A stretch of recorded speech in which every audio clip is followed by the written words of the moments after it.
1 KG chicken নিয়ে চলে এলাম। তারপরে চিকেনটাকে ভালো করে পরিষ্কার করে ধুয়ে ভিনিগার মাখিয়ে দিলাম। এরপরে আদা, রসুন, কাঁচা লঙ্কা আর চালমগজ, সাথে আছে সাদা তিল আর কাজু, তার মধ্যে টক দই অ্যাড করে ভালো করে পেস্ট করে নিলাম। তারপরে দেখতেই পাচ্ছ বন্ধুরা, এখানে একটা তাওয়া বসিয়ে দিয়েছি। এই তাওয়ার মধ্যে আমি কিছুটা কাসুরি মেথি দিয়ে দিলাম। আর এই কাসুরি মেথি হালকা গ্যাসে নাড়বেন, নেড়ে মুচমুচে হবে যাতে পুড়ে না যায়। এই দেখেন মুচমুচে হয়ে গেছে। এরপরে আমি ভালো করে গুঁড়িয়ে রেখে দেব। এরপরে এই তাওয়ায় আমি দিয়ে দিলাম বাটার। এই বাটারটাকে ভালো করে গলিয়ে নেব। তারপরে আমি চিকেনটাকে সাথে নিয়ে চলে এলাম। এরপরে এর মধ্যে দিয়ে দেবো কিছুটা গোলমরিচ, পরিমাণ মতন আপনারা যে যেমনভাবে দিতে পারেন। আর এবারে লবণ দিয়ে দেবো। লবণ দেওয়ার পরে যে মশলাটা করে রেখেছি সেই মশলাটাকে ভালো করে দিয়ে মিক্সচারটাকে ধুয়ে ভালো করে দিয়ে দেবেন।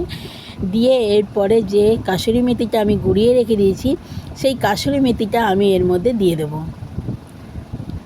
তারপরে আমি বাটারটাকে গলিয়ে রেখে দিয়েছি, দেখতেই পেয়েছিলেন, সেই বাটারটাকেও আমি এর মধ্যে দিয়ে দেবো। তো পুরো আমি মশলাগুলো দিয়ে দিলাম। তো এরপরে আমি ভালো করে এটা হাতের সাহায্যে মাখিয়ে নেব। ভালো করে মাখিয়ে নিয়ে আমি এটা 3 ঘন্টা রেস্টে রাখবো। 3 ঘন্টা রেস্টে আমি ফ্রিজে রেখে দেবো। 3 ঘন্টা পরে আমি বের করে নিয়ে আসবো। তো হাতের সাহায্যে মাখানো হয়ে গেছে। এরপরে আমি আমুল দুধটা দিয়ে দেবো। আমুল দুধটা দিয়েও আর একটু ভালো করে মাখিয়ে আমি এটাকে ফ্রিজে রেখে দেবো। 3 ঘন্টা পরে আমি ফ্রিজ থেকে বের করে নিয়ে চলে এলাম। তারপরে আমি কড়াই বসিয়ে দিয়েছি, ওর মধ্যে একটু আলু ভেজে নিলাম আমি বাটার দিয়ে। আপনারা চাইলে আলুটা নাও দিতে পারেন।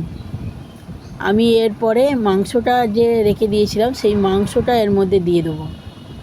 এটা কোনো কষা হবে না বন্ধুরা, একদম কাসুরি বাটার চিকেন হবে। আপনারা অবশ্যই এইভাবে রান্না করুন বাড়িতে, ভীষণ ভালো লাগে খেতে। একবার ট্রাই করে দেখতে পারেন একবার। তো আমি এবার দমে রেখে দেবো 1 ঘন্টা। এই যে ফুকোটা আছে, ফুকোটা এবার বন্ধ করে দেবো, নয়তো এখান থেকে হাওয়া বেরিয়ে যাবে। তো চলো আমি এবার রেস্টে রেখে দিলাম। 1 ঘন্টা পরে ফেরত এলাম। দেখতেই পাচ্ছেন, বেশি জোরে গ্যাস দিয়ে রাখবেন না, হালকা পরিমাণে গ্যাস দিয়ে রাখবেন। আমার বাটার চিকেন রেডি। তো চলো বন্ধুরা, এইবার বাটার চিকেন খেতে হবে। তো আপনারা লুচি পরোটা যা দিয়ে পারেন খেতে পারেন। আমি তো ভাত দিয়ে খাবো, বাঙালি মানেই ভাত, লুচি পরোটা না।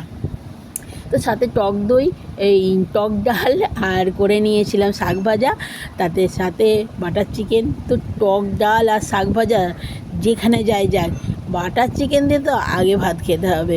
তো চলো এবার ভাতটাকে আমি বেড়ে নিই। প্রচণ্ড খিদে পেয়ে গেছে। আর আপনারা চাইলে এইভাবে রান্না করে খাবেন।